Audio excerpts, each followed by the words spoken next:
What would you do if your child was humiliated in public for simply existing? Would you speak up? Would you stay quiet? Or would you make the whole world watch?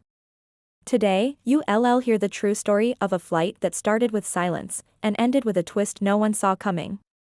Before we begin, subscribe to Skin Deep Stories so you never miss the real, raw, and unfiltered truths that others try to hide. And as you watch, ask yourself, would I have done the same? It was a cool April morning at O'Hare International Airport. The usual chaos, flight announcements, luggage wheels clattering, the faint smell of coffee, filled the air.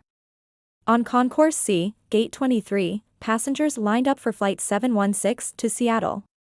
Among them was Marcia Davis, a 38-year-old single mother, and her 15-year-old daughter Imani. They weren't first-time flyers. In fact, Imani had been on planes since she was 4.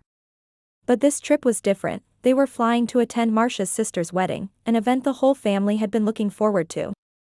Imani had her earbuds in and a new novel in her lap. She wasn't chatty, just quiet, thoughtful, and ready to settle in for the 4-hour flight. When their boarding group was called, they stepped forward, scanning their tickets. Nothing unusual. Not yet. As they walked down the aisle of the plane, Imani noticed a woman in a blue scarf glance at her, not in a friendly way, but in that lingering, measuring way. Marcia noticed too but brushed it off. People stare for all kinds of reasons. They found their seats, middle and window, in row 18. Imani slipped in, pulled out her book, and tucked her jacket around her. The first words from the flight attendant were not, "Welcome aboard." Instead, leaning slightly toward Imani, she said, "Let's keep it quiet on this flight, okay? People need rest." Imani blinked. She hadn't spoken. Marcia's head turned sharply. "She hasn't said a word," Marcia replied. The attendant's eyes flicked away. "Just making sure." But something in her tone wasn't just making sure. It was already accusing. 30 minutes into the flight, while most passengers were still settling, the attendant returned. This time, she bent down so her voice carried, not only to Imani but to nearby passengers. "You need to keep your voice down, young lady. Some passengers are feeling uncomfortable." Marcia was stunned. Uncomfortable? About what? "She's reading." The attendant straightened. "It's not my place to debate this. Let's keep it down." Whispers began in the row ahead. A man 2 rows back frowned at them. Imani's face turned red, not from guilt, but from the heat of being unfairly singled out. Marcia could feel it. This wasn't about noise. It wasn't about comfort. It was about something else.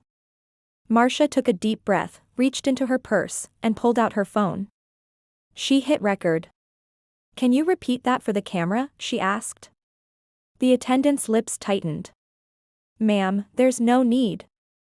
"There's every need," Marcia cut in. "You've addressed my daughter twice for something she hasn't done. If you're going to make public accusations, let's make them on record." The plane went quiet. Even the hum of the engine seemed to fade under the weight of the moment.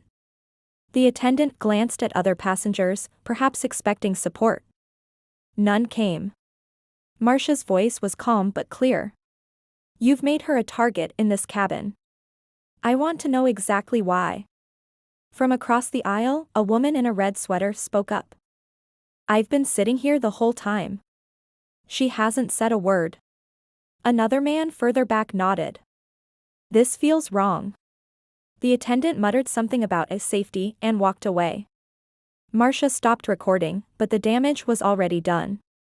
Everyone nearby now knew what had just happened. And some had been filming too. By the time they landed in Seattle, snippets of the incident were already making rounds on social media. One video posted by a passenger was captioned, "Flight attendant singles out black teen for being loud while she sat silently." The internet did what the internet does. Hashtags erupted, hashtag flying while black and hashtag Imani speaks trended within hours. News outlets picked it up. By evening, the airline's PR team had issued a statement. "We are reviewing the situation internally and will reach out to the passengers involved." 2 days later, Marcia received a call, not from a reporter, but from the airline's corporate office. They wanted to invite Imani to speak at their next diversity and anti-bias training session for staff. Imani hesitated. She didn't want to relive the humiliation. But Marcia asked her a simple question: do you want them to keep doing this to other kids? That decided it. Weeks later, Imani stood in a conference room in front of 30 airline employees, flight attendants, gate agents, supervisors. She told them how it felt to be accused of something she hadn't done. How it felt to have strangers look at her like a threat instead of a passenger. She didn't yell. She didn't shame them. She just spoke the truth. Some staff members looked uncomfortable. Others nodded slowly, understanding dawning. After the session, a tall man in a navy blazer approached them. He introduced himself as David Grant, a senior operations director. He handed Imani a sealed envelope. Inside was a letter, not only an apology, but a scholarship offer from the airline's foundation for her future college education. She hadn't expected it. She hadn't asked for it. But in that moment, she realized, speaking up had changed more than just her flight that day. They tried to silence her. Instead, they gave her a platform. They tried to make her small. Instead, she stood taller than anyone in that cabin. What would you have done if it was your child? Tell us in the comments below. And don't forget to subscribe to Skin Deep Stories for more powerful stories that demand to be heard.